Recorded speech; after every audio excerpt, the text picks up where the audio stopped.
Welcome to the Friday Night Campfire Stories. My name is Rob and I will be your host for this evening.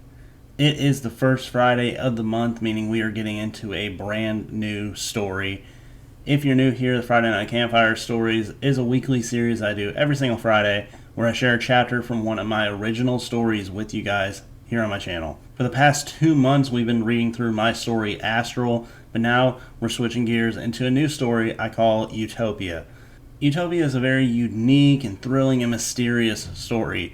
It follows Anna, who in the beginning of the story starts out very young, although progresses very quickly to the point that we're focused mostly on in this story. But she lives in this town called Edenville, which has perfect people, perfect streets, perfect food, perfect everything. Almost too perfect. As the story goes on, we start to see cracks in the development. Anna starts to question what's really going on with this place that she has called home for her entire life.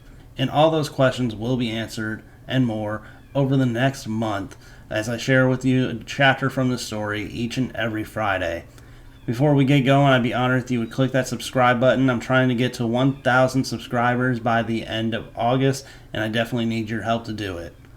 But let's waste no more time. This is my story, Utopia. Utopia. Chapter 1. Anna sat on the edge of the marble fountain, the sunlight catching the water's arc as it splashed into the basin. Around her, Edenville unfolded like a dream. Cobblestone streets wove through immaculate gardens, where roses bloomed in perfectly coordinated colors: red, yellow, white. The air smelled of lilacs and freshly baked bread, wafting from the bakery just down the lane. Children laughed as they chased one another, their giggles mingling with the gentle hum of a string quartet performing at the corner cafe. Every passerby smiled, each face glowing with kindness and health, as if the very idea of conflict or worry had been erased from their minds. It was always like this in Edenville: peaceful, harmonious, perfect. Anna dipped her hand into the fountain's cool water, watching the ripples distort her reflection. The face staring back at her was youthful and serene, framed by neatly combed chestnut hair. She wore a sundress her mother had made, the pale blue fabric as flawless as the day itself. "Anna, darling," called a warm, familiar voice. Her mother, Lila, stood at the edge of the square, carrying a wicker basket brimming with groceries. Her father, Marcus, trailed behind, chuckling as he struggled to balance a bouquet of sunflowers and a loaf of bread in one hand. Anna sprang to her feet, a smile lighting up her face as she jogged over to them. Lila kissed her cheek, and Marcus ruffled her hair in mock annoyance. "I told you to meet us at the market," Lila said, her tone affectionate but teasing. "You were supposed to help carry all this." "I was busy," Anna replied with a grin, motioning toward the fountain. "Daydreaming." Marcus handed her the bouquet. "Well, here's your reward, Miss Daydreamer. Now you can carry these." As they walked home, Anna felt the familiar warmth of belonging, the comforting certainty that all was right with the world. Her parents chatted about the evening's potluck dinner, where neighbors would gather to share food and stories. Anna nodded along, her mind wandering. It wasn't that she didn't love Edenville, she did. But lately, with Anna slowly growing up, there had been a strange tug in her chest, a question she couldn't quite shake. Was this all there was? Her gaze drifted to the horizon, where the city's pristine streets ended and a thick forest began. The towering trees seemed to stretch endlessly, their dark shadows in stark contrast to the brightness of Edenville. No one ever talked about what lay beyond. And when Anna asked, her parents would smile politely and change the subject. "Edenville is perfect," they would say. "Why would you ever want to leave?" Anna wanted to believe them. She wanted to be content. But as the golden light of the afternoon began to fade, she felt it again, that restless pull. A whisper at the edge of her mind, as faint and fleeting as the breeze that rustled the sunflowers in her arms. Something wasn't right, and for the first time, Anna wondered if perfect could be a lie.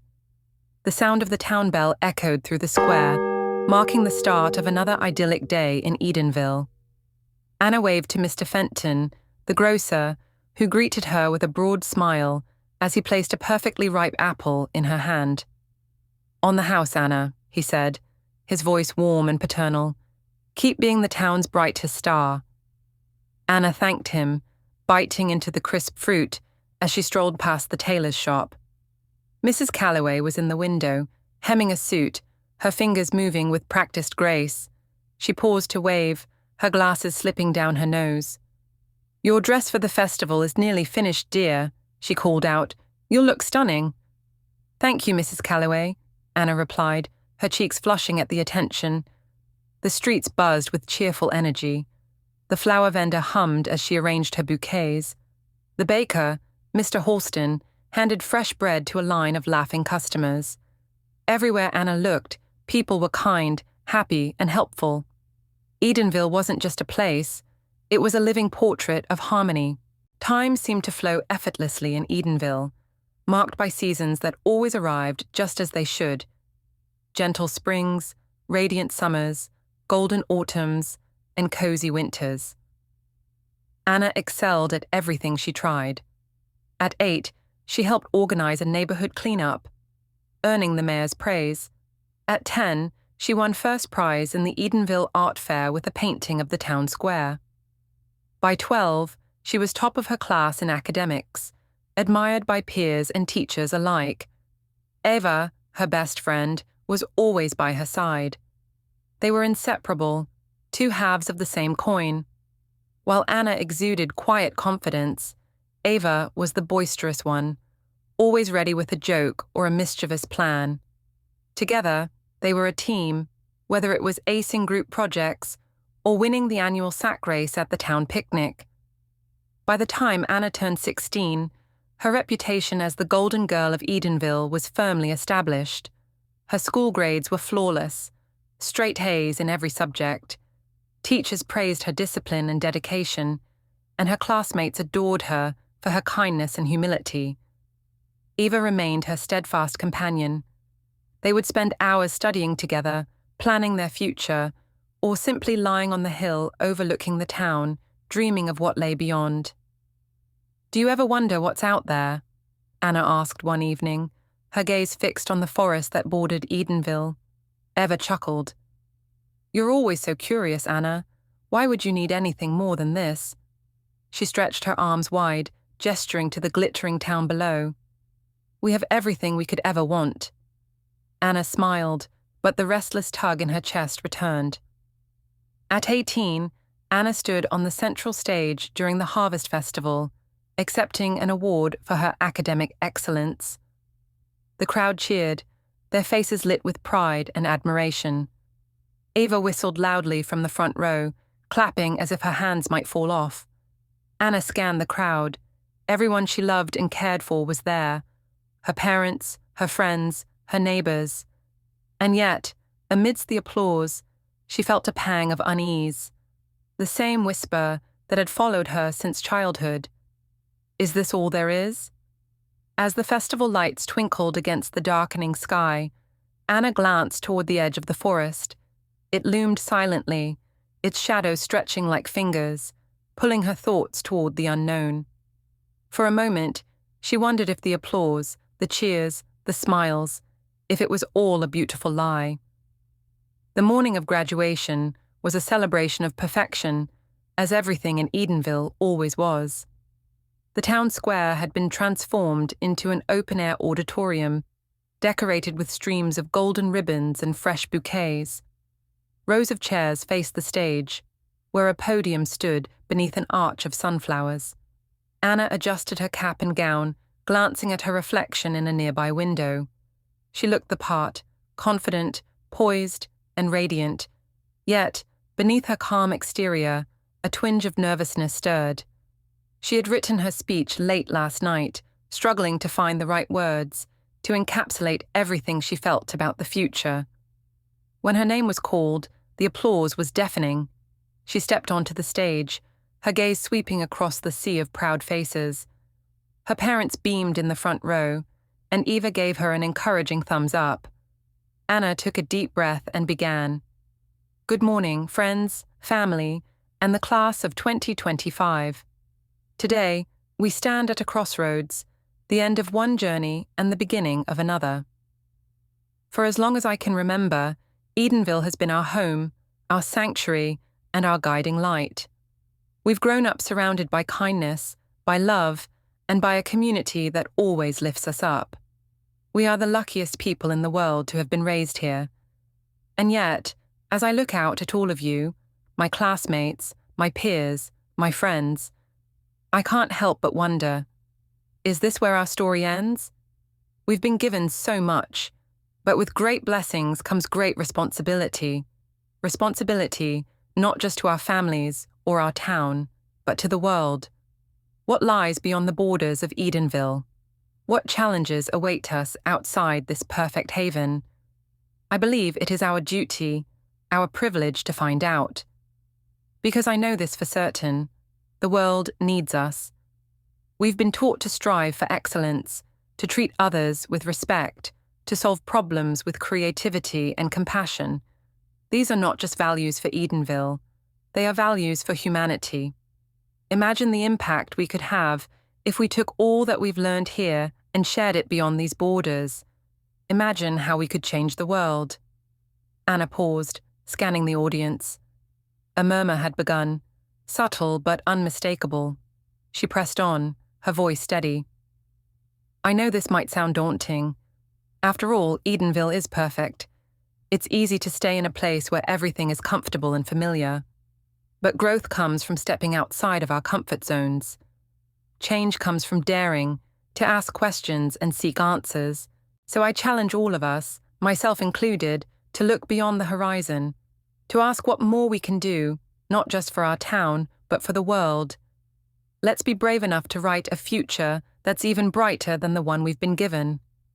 Her final words hung in the air like a spark, waiting to ignite. The world is bigger than Edenville. Let's go out there and find it. The applause that followed was polite, but not thunderous. Anna noticed the way some people exchanged uneasy glances. Her parents smiled, but it was a strained, nervous smile. Even Eva seemed hesitant as she clapped, her usual exuberance subdued. As Anna stepped off the stage, the town mayor approached her, his expression kind but cautious. A beautiful speech, Anna, he said, his voice low. Very thought-provoking. But you must remember, Edenville is everything you need. There's no reason to worry about what's beyond. Anna nodded politely, but the mayor's words only deepened the restlessness in her heart. She glanced again toward the forest at the edge of town, its shadows darker than ever under the afternoon sun. Something was out there, and Anna was more determined than ever to find it. The dining room table was set with meticulous care, as it always was. Crystal glasses reflected the soft glow of the chandelier, and the aroma of roasted chicken, buttery potatoes, and fresh-baked rolls filled the air. Anna's mother, Lila, beamed as she set down the last dish, steamed asparagus drizzled with lemon butter. Only the best for our graduate, Lila said with a warm smile, taking her seat. Everything looks amazing, Mom, Anna said, helping herself to a roll. Her father, Marcus, raised his glass.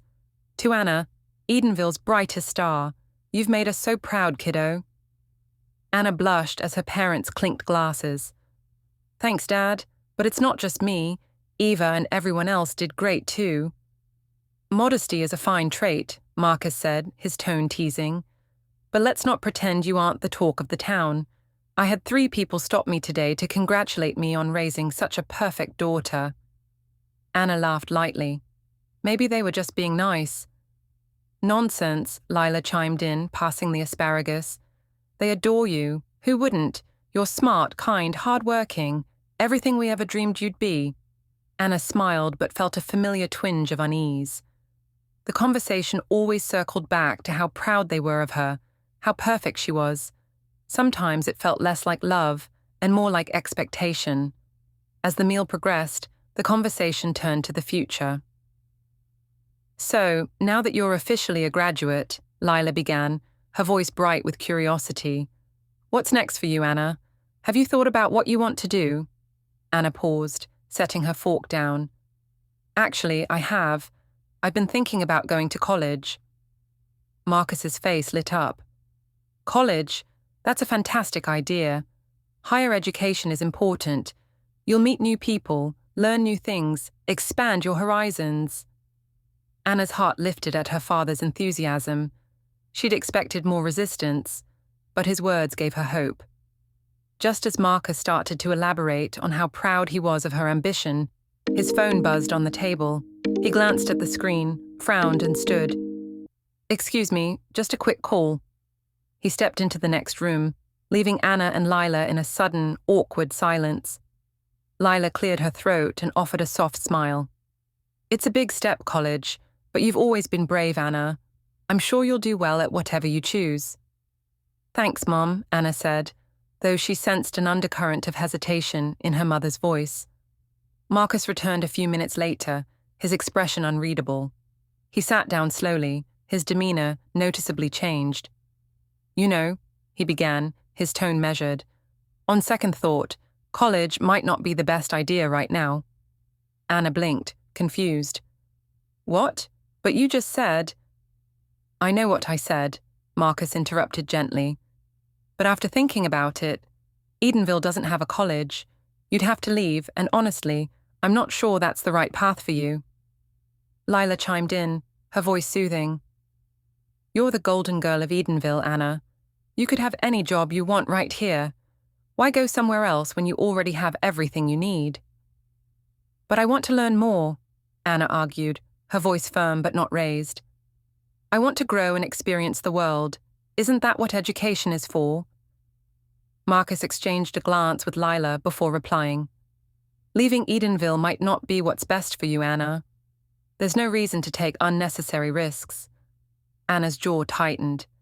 It's not a risk. It's my choice. Her parents fell silent. The tension at the table was palpable, and Anna noticed the nervous looks they exchanged. Dinner ended shortly after, the cheerful atmosphere replaced by an unspoken unease. As Anna helped clear the dishes, she couldn't shake the feeling that her parents weren't just worried, they were hiding something. Anna woke up to the smell of coffee and the faint sound of clinking dishes downstairs. She rubbed her eyes, still feeling the tension from last night's dinner. The conversation about college left her uneasy, but she decided to stay firm in her decision. As she walked into the kitchen, she was greeted by the familiar sight of her mother, pouring orange juice into 3 glasses, and her father flipping through the morning paper. Good morning, sweetie, Lila said cheerfully. How'd you sleep? Fine, thanks, Anna replied, sliding into her usual seat at the table. Just as she reached for a piece of toast, Marcus grabbed the remote and turned on the television, something that almost never happened during breakfast. Thought we'd catch the morning headlines, he said casually, though his hand lingered on the volume button, turning it up louder than necessary. Anna raised an eyebrow. Her parents rarely watched TV during meals, let alone with such urgency.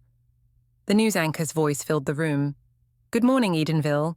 In breaking news, the City Council has announced an exciting new initiative, the establishment of Edenville University. That's right, our beloved town will be home to its very own university, offering a full range of academic programs. Enrollment will begin this summer, and classes are set to start in the fall. The screen cut to footage of smiling council members cutting a ribbon in front of a pristine, modern building. The campus looked as polished and perfect as the rest of Edenville. Marcus clapped his hands together. Well, isn't that just perfect timing? Lila beamed. Anna, can you believe it? A university right here in Edenville. It's as if the town knew exactly what you needed. Anna stared at the screen, her fork hovering in midair. That's great, she said softly, trying to mask her confusion. More than great, Marcus added, his enthusiasm unwavering. It's ideal. You'll get a world-class education without ever leaving home. Anna hesitated before responding. It's a nice option, but... She glanced at her parents, their eager faces unsettling her. I've always dreamed of going somewhere else, seeing what's outside of Edenville. Isn't that part of growing up? The room's cheerful atmosphere evaporated. Marcus's smile faltered, and Lila's cheerful demeanor cooled. Anna, her mother said, her voice calm, but with a noticeable edge. You have everything you need here. Why would you even want to leave? It's safer, more comfortable, and better for you to stay. Marcus set his mug down harder than necessary. You're not being practical. The world outside Edenville isn't like it is here. It's unpredictable, chaotic. Why take unnecessary risks when you could have the best of everything right here? Anna frowned. I'm not trying to be difficult. I don't want to feel trapped. There's more to life than this town. Marcus's expression darkened, though he tried to keep his tone measured. Trapped? Anna, that's ridiculous. No one's trapping you. We just want what's best for you. Lila placed a hand on Anna's shoulder, her grip firm. Think of how proud everyone will be when you attend Edenville University. You'll still be the golden girl, shining right here where you belong. Anna looked down at her plate, her appetite gone. The walls of the kitchen seemed to close in on her. For the first time, she felt a genuine crack in her parents' perfect facade, a hint of something controlling and calculated beneath their love. Yeah, Anna said quietly, forcing a small smile. I guess Edenville University would be cool. Her parents exchanged a satisfied glance and continued eating, the tension in the air lingering. As Anna excused herself and stepped outside, the morning sun felt heavy on her skin. The restlessness in her chest was growing stronger, and for the first time, she wondered if her parents' love wasn't just protective, but something far more sinister. The following week, Anna found herself sitting in the pristine admissions office of Edenville University.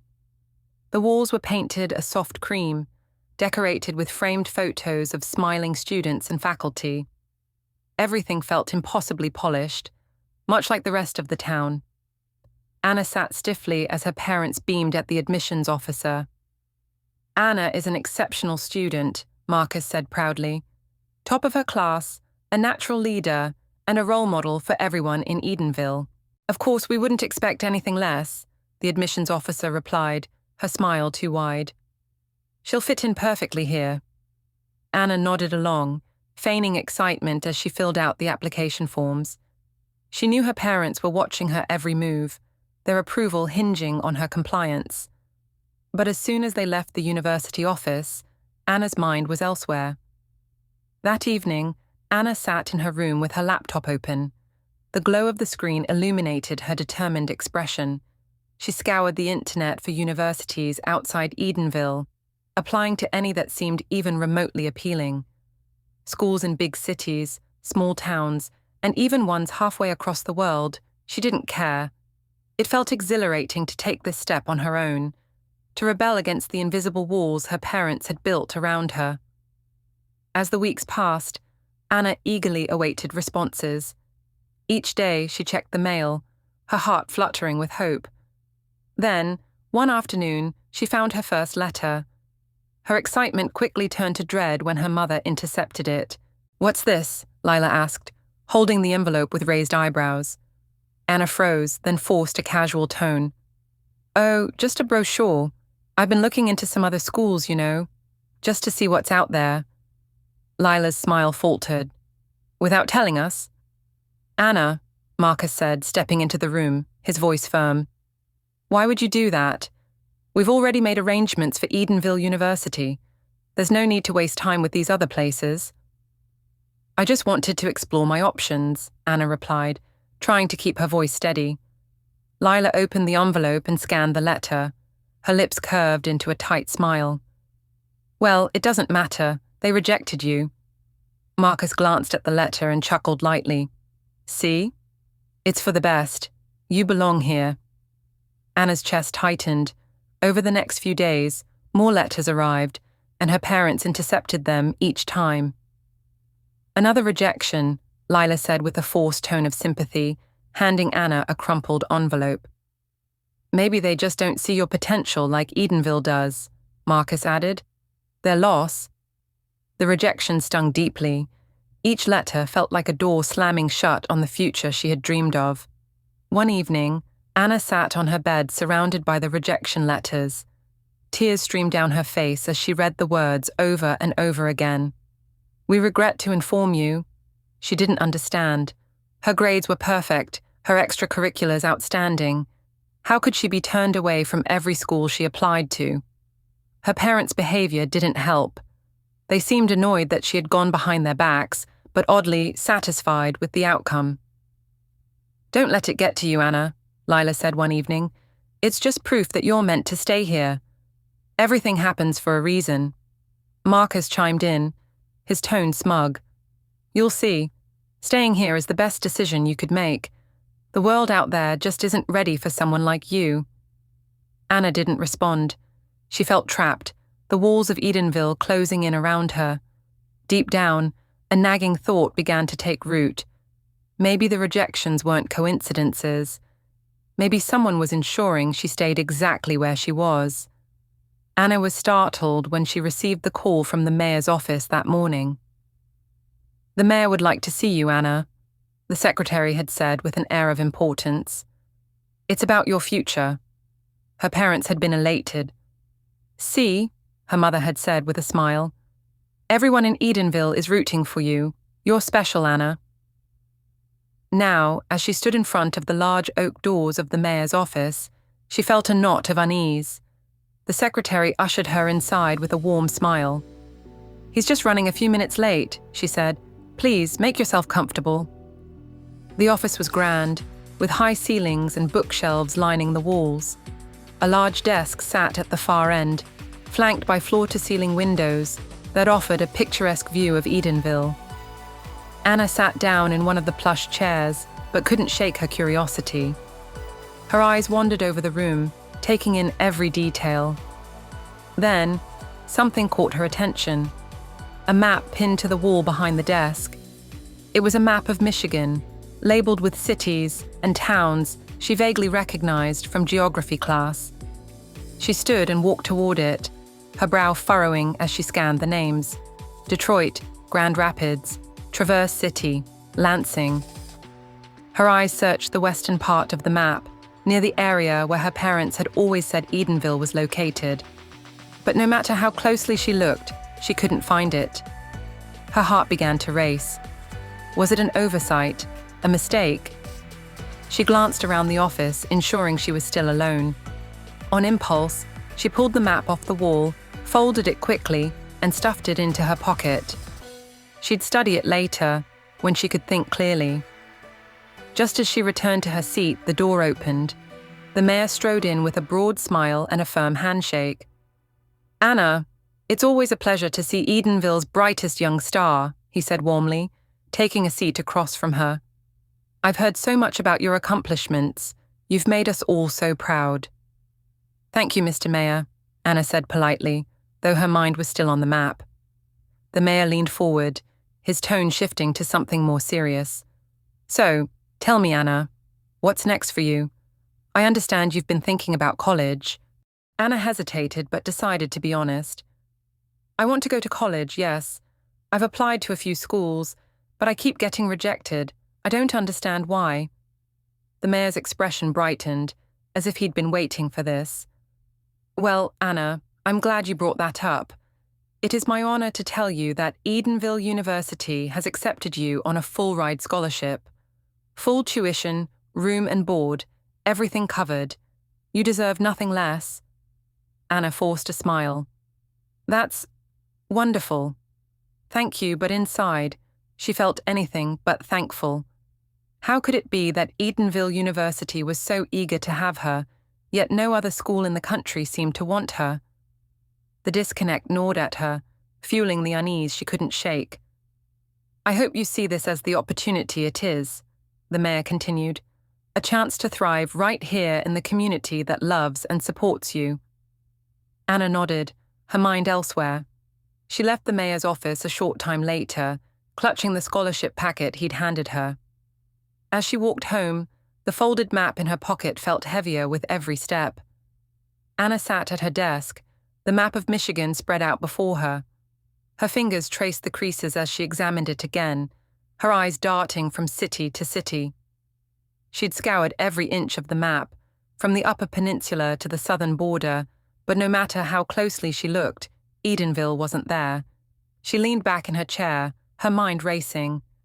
Maybe it was just too small to be included, or maybe it was under a different name.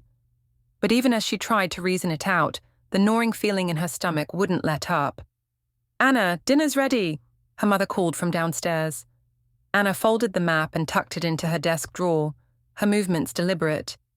Tonight, she decided, she wouldn't hold back. At the dinner table, the mood was as cheerful as ever. Lila served plates of roast chicken and mashed potatoes, humming a soft tune. Marcus chatted about his day at work, but Anna barely heard him. She sat quietly, her thoughts swirling, until she couldn't hold it in anymore. "Mom, Dad," she began, her voice steady but firm, "can I ask you something?" Her parents looked at her, their smiles faltering slightly.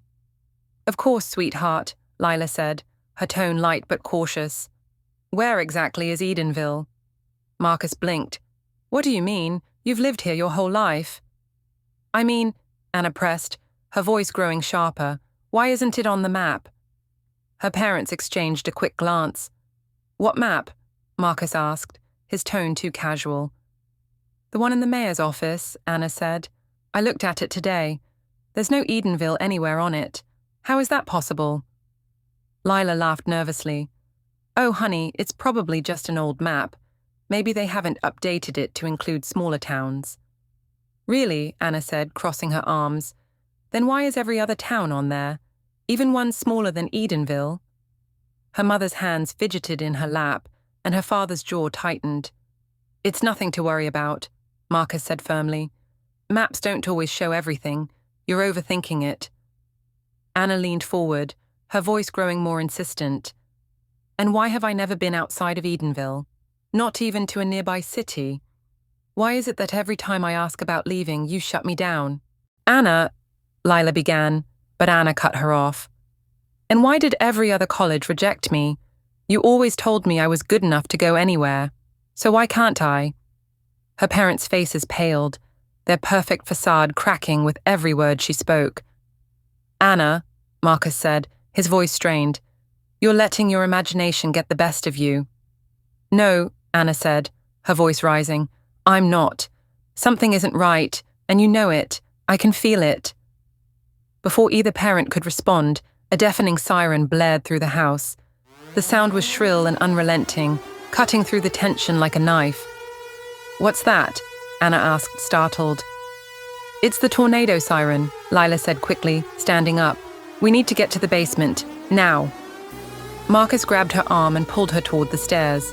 "Come on, Anna. No time to waste." The three of them hurried to the basement, where a small steel door led to a secure tornado shelter. "In here," Marcus said, opening the door and motioning for Anna to step inside. She hesitated, looking back at them. "Aren't you coming?" "There's only room for one," Lila said, her voice calm but firm. "We'll be fine out here. You need to stay safe." "What? That doesn't make any sense," Anna protested. "Anna, please," Marcus said, his voice urgent. "We'll come get you as soon as it's safe." Before she could argue further, they pushed her gently but firmly into the shelter. "Wait," she started, but the door slammed shut, and she heard the click of a lock. "Mom? Dad?" she called, pounding on the door. "Let me out." No answer came, just the faint sound of her parents' footsteps retreating. Anna's fists banged against the metal door until they ached, but it didn't budge. Exhausted, she slid down the wall and sat on the cold floor. Her breathing was shaky as her mind replayed the evening's events. The questions, the siren, her parents' nervous faces. None of it added up. As silence enveloped her, one thought rose above the rest, chilling her to the core. What is Edenville, really? So that is going to do it for today. I hope that you guys did enjoy the start to my story, Utopia. Hopefully it built a little bit of intrigue, a little bit of mystery to get you back here next week for Chapter 2, where we unravel more of the mystery of Edenville and what is actually going on there. So, if you did like the video, I'd be honored if you click that like button and also hit that subscribe button. As I said earlier, I'm on the road to 1,000 subscribers and trying to get there by the end of August, and definitely need your help to do it. If you're new here, I make 3 full-length videos every single week. Every Monday I make an episode of Echoes of the Past, which is my paranormal history and haunting series. Every Wednesday I do an episode of Far From Fiction, which is my true crime series. And every Friday, what you're watching now, the Friday Night Campfire Stories. So if you're into the eerie and the creepy and mysterious vibes, then you're in the right place. Click that subscribe button to join the campfire today. But that is going to do it for today. Click that like button, click that subscribe button, and as always, thank you for spending a little bit of your evening here with me.